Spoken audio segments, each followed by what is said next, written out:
All right, let's take a quick look at how to do the catch you on the flip side activity. If you head over to the directions page, you will get some handy dandy instructions right there, and you will get assigned a city from your teacher. Now, your job is going to be to research the climate, kind of the normal weather in that city. So you go to timeanddate.com, really handy, easy to use website that you can use for your research.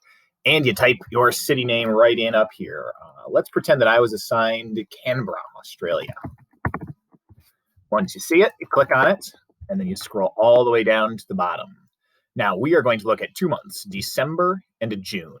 And so you click on December, and it will give you all kind of the averages for Canberra's weather in December.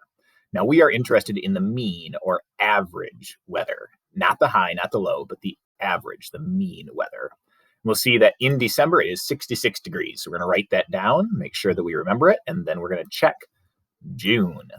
In June, you can see that in Canberra, it's 45 degrees on average. So now that we have that information, we're going to head back to our maps, and we're going to put the correct dots on the maps in the correct location.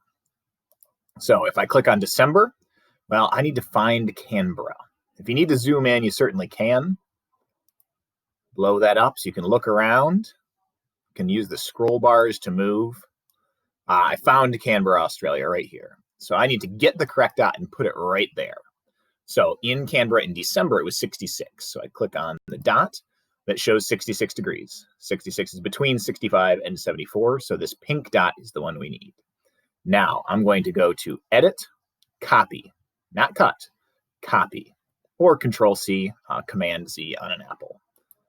When I click copy, that's going to put it onto the computer's clipboard, into the computer's memory.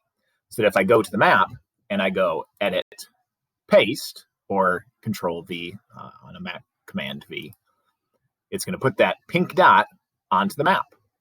Now, all I have to do is drag it right over top of Canberra, and I have the correct temperature for Canberra marked on the map.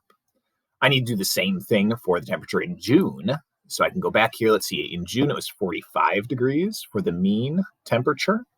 So I click on this dot because that goes along with 45 degrees. 45 to 54. Well, 45 is right there. Again, I am going to copy that. And now I'm going to go to the June map and paste it in. And drag that dot right down to Canberra. Now, if I zoom out, I can see pretty easily that in Canberra, it's actually warmer in December than it is in June. Your classmates are going to add their own dots to this map. And as they do, you're going to be able to see patterns emerge. I wonder what patterns you'll see or what questions it will make you wonder. So by looking at this map, we're going to be able to investigate the climate and the weather around the world. Happy researching.